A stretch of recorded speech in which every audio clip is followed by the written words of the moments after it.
Just had a little, something else is coming through, working through it, so I'll share a little bit what I got. What else I'm working on coming up is the Greek word logos, going into in the beginning, right? In the beginning. In the beginning was the one who is called the Word. The Word was with God and was truly God. John 1:1 says, in the beginning was the Word, and the Word was with God, and the Word was God.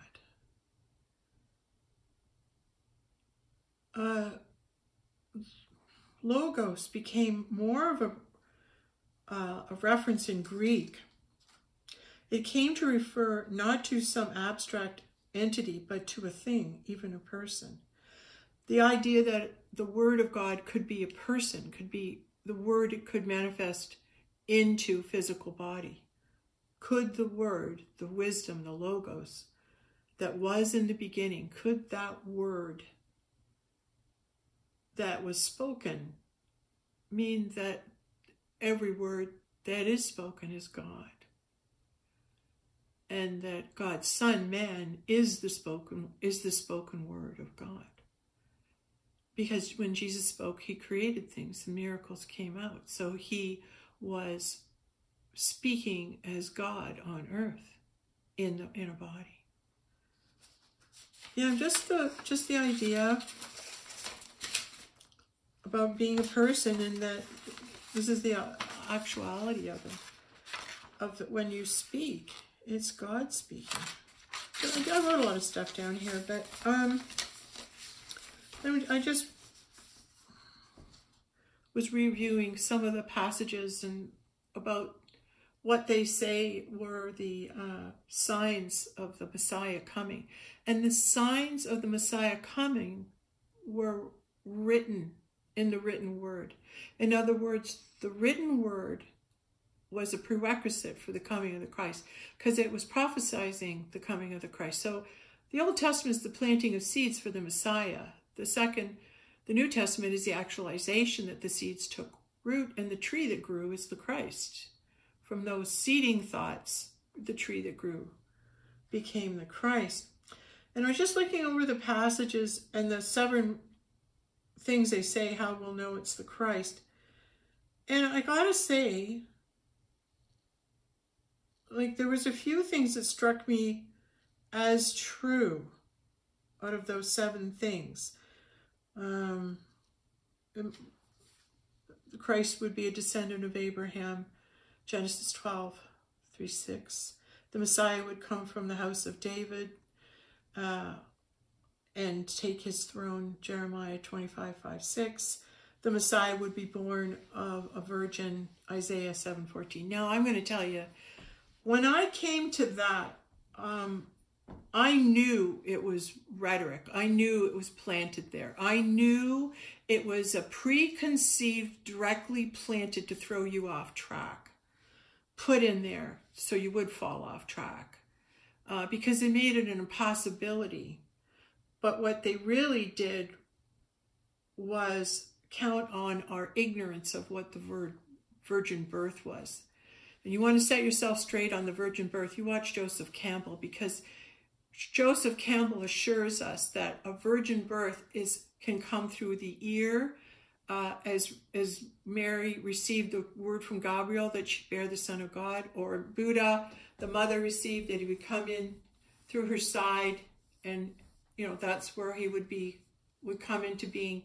Like these stories we hear, Joseph Campbell assures us that a virgin birth is the birth of the spirit, of the heart. It comes out of the higher chakras, not the lower frequencies, not the animal nature, not in the stable, but in the higher frequencies is the virgin birth. And the virgin birth falls on, it's the word of God, the thought of God, the seed planted, the seeders of the universe, the seed planted by God in me, the thought that says to me, in eternity, you are the Holy Grail. That thought I have taken, and after years and years and years of seeing proof of it, have taken that thought and I planted in me. And so the tree of it, the being of it, the tree of those thoughts is me standing here. I'm the tree. I am the tree in the garden. I am the tree of knowledge, of wisdom. I am that tree that has bloomed out of the seed thought, out of all of my adventures this lifetime. And so I'm going to keep that seed. It feels comfortable. It feels in my core. It feels like this is the truth of my amness and who I am. So when I say virgin birth, it's the spiritual birth that comes through and how we hear it. And the spiritual birth is a thought. And a virgin is the virgin soil. It's the fertile soil to hear a new thought. So when I sit and I meditate and I clear my mind and I'm in the peace and I'm the stillness and I'm an open mind, and now I go in, like I'm in my heart and my core, and my vibration is lifting, lifting, lifting. Usually it's great to talk to a friend and you can both lift each other to hear truth. And that's a good thing to help somebody bounce off your frequency. And I really think that's why you have the two towers, the twin towers. And I just received the other day, the threat of bombing the Twin Towers in 9/11 was really the threat by the dark side to take down the two towers, the Christ and the Grail. We're gonna decimate God and the Christ and the Grail, and we're gonna take you down. Those are the two transmitter towers, the twin flame towers that must meet, that must come together in order to create that cosmic flash and that consciousness release. And we're anticipating this, and this could happen faster than we think. All it takes is for that Christ energy to anchor into a body, and those two bodies anchor that energy into the physical.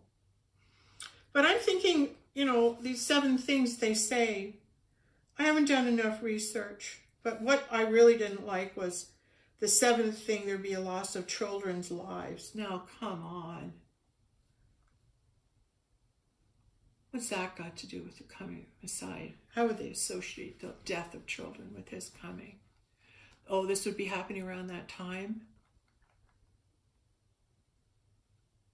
Or are they just seeding us to have a loss of children? That didn't sit right. They say Jesus' prediction was fulfilled, and there was over 300 prophecies of his coming. So the consciousness was seeding the universe for the coming of the Son. And when I studied the Bible for 2 years with Professor Ted Lutz from Toronto University, Ted would tell us that the reason the Christ was able to manifest is there was more people praying for him than not. So the vibrational frequencies and the consciousness on the planet was more fertile and more receptive, and all on the collective consciousness wanting to visualize, create, and manifest as a Messiah. They physically manifested God on earth.